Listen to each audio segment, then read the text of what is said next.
Pemirsa, langsung saja kita akan ikuti seperti apa kondisi sidang putusan Mahkamah Konstitusi terkait dengan sengketa hasil Pilpres 2024 berikut ini.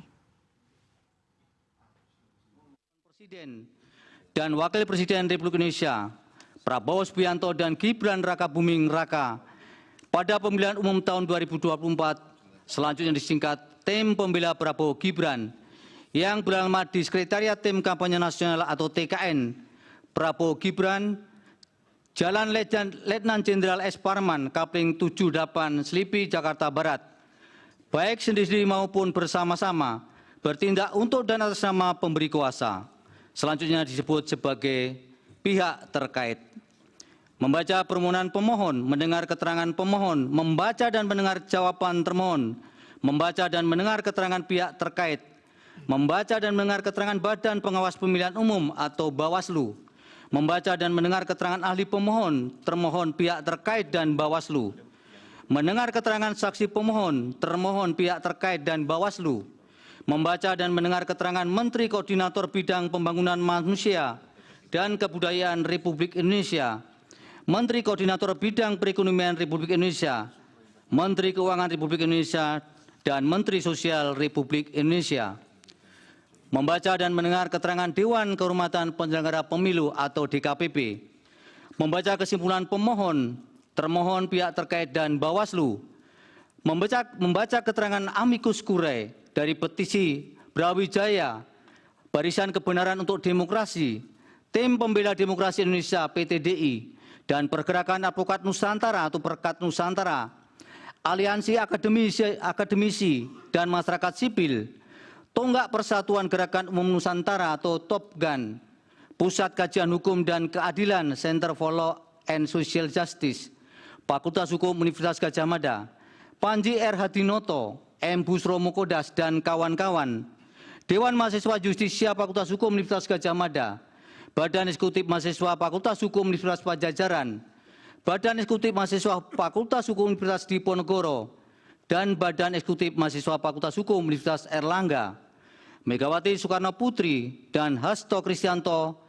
Forum Advokat Muda Indonesia atau PAMI, Yayasan Advokasi Hak Konstitusional Indonesia atau YAKIN, Aliansi Penegak Demokrasi Indonesia atau ABDI, Stefanus Hendrianto, serta Komunitas Cinta Pemilu Jujur Adil atau KCP Jurdil.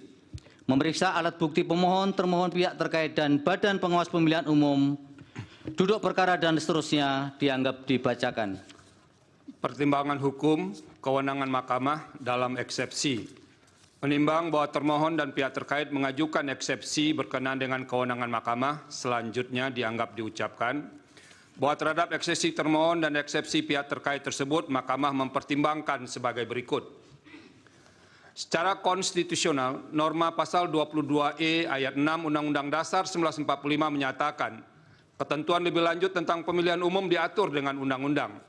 Sesuai dengan perintah pasal 22E ayat 6 Undang-Undang Dasar 1945 dimaksud, kontestasi pemilu 2024 diatur dengan Undang-Undang Nomor 7 Tahun 2017 tentang pemilihan umum sebagaimana telah diubah dengan Undang-Undang Nomor 7 Tahun 2023 tentang penetapan peraturan pemerintah pengganti Undang-Undang Nomor 1 Tahun 2022 tentang perubahan atas Undang-Undang Nomor 7 Tahun 2017 tentang pemilihan umum menjadi Undang-Undang Lembaran Negara Indonesia, Lembaran Negara Republik Indonesia tahun 2023 nomor 54, tambahan Lembaran Negara Republik Indonesia nomor 6832, selanjutnya disebut Undang-Undang Pemilu. Berkenaan dengan persoalan hukum dan sekaligus penegakan hukum pemilu, Undang-Undang Pemilu telah mengelompokkan jenis permasalahan hukum pemilu yang terjadi dalam atau selama proses penyelenggaraan pemilu, mulai dari tahapan pendaftaran peserta pemilu, tahapan pemungutan suara, hingga tahapan penetapan rekapitulasi hasil pemilu menjadi beberapa kategori. Pertama, pelanggaran pemilu yang meliputi pelanggaran kode etik, pelanggaran pemilu, dan pelanggaran administratif pemilu, vide pasal 456 Undang-Undang pasal 456 sampai dengan pasal 465 Undang-Undang Pemilu. Kedua, sengketa proses pemilu yang terbagi atas dua kelompok, yaitu sengketa antar peserta pemilu dan sengketa peserta pemilu dengan penyelenggara pemilu akibat dikeluarkan keputusan KPU Provinsi dan keputusan KPU Kabupaten Kota, Vide pasal 466 Undang Pemilu. Ketiga, tindak pidana pemilu, Vide pasal 476 sampai dengan pasal 487 Undang-Undang Pemilu. Keempat, perselisihan hasil pemilu, Vide pasal 473 sampai dengan pasal 475 Undang-Undang Pemilu. Sesuai dengan konstruksi normatif dalam Undang-Undang Pemilu sebagaimana telah dikategorikan di atas, penyelesaian permasalahan hukum pemilu di masing-masing kategori diserahkan kepada lembaga yang berbeda. Dalam hal ini pelanggaran ihwal kode etik penyelenggara pemilu, baik yang dilakukan oleh anggota KPU maupun anggota Badan Pengawas Pemilihan Umum atau Bawaslu, diselesaikan oleh Dewan Kehormatan Penyelenggara Pemilu atau DKPP, Vide pasal 457 ayat 1 Undang-Undang Pemilu. Sementara itu penyelesaian permasalahan hukum terkait dengan pelanggaran administratif pemilu, termasuk yang terjadi secara terstruktur, sistematis dan masif menjadi kewenangan Bawaslu, Vide pasal 461 ayat 1 Undang-Undang Pemilu.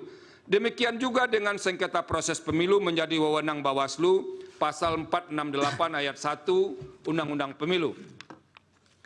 Adapun sengketa proses pemilu yang berkaitan dengan A. Verifikasi partai politik peserta pemilu, B. Penetapan daftar calon tetap anggota Dewan Perwakilan Rakyat atau DPR, Dewan Perwakilan Daerah atau DPD, Dewan Perwakilan Rakyat Daerah atau DPRD Provinsi dan DPRD Kabupaten Kota, dan C. Penetapan pasangan calon presiden dan wakil presiden berada dalam kewenangan Bawaslu. Berkaitan dengan kewenangan tersebut, bila mana tidak menerima putusan Bawaslu, kontestan pemilu dapat mengajukan sengketa proses pemilu ke Pengadilan Tata Usaha Negara atau PT-UN, Vide pasal 470 Undang-Undang Pemilu. Selanjutnya terkait dengan penyelesaian tindak pidana pemilu menjadi kewenangan Bawaslu, Kepolisian dan Kejaksaan Agung yang tergabung dalam Sentra Penegakan Hukum Terpadu atau Gakumdu, Vide pasal 486 Undang-Undang Pemilu.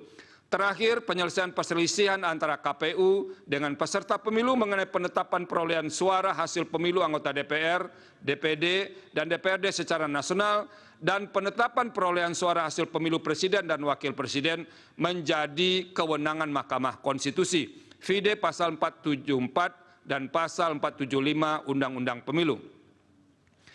Kewenangan konstitusional Mahkamah Konstitusi untuk menyelesaikan perselisihan hasil pemilu pada tingkat pertama dan terakhir yang putusannya bersifat final diatur dalam pasal 24C ayat 1 Undang-Undang Dasar 1945.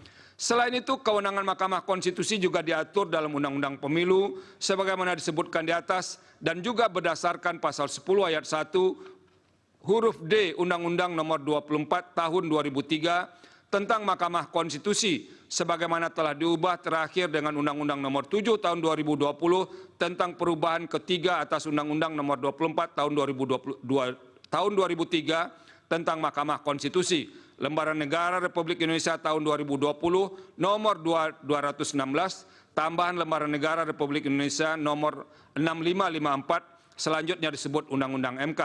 Dan pasal 29 ayat 1 huruf D Undang-Undang Nomor 48 Tahun 2009 tentang kekuasaan kehakiman, lembaran negara dan seterusnya dianggap dibacakan. Artinya, semua pengaturan tersebut merupakan delegasi dari norma konstitusi in casu pasal 24C ayat 1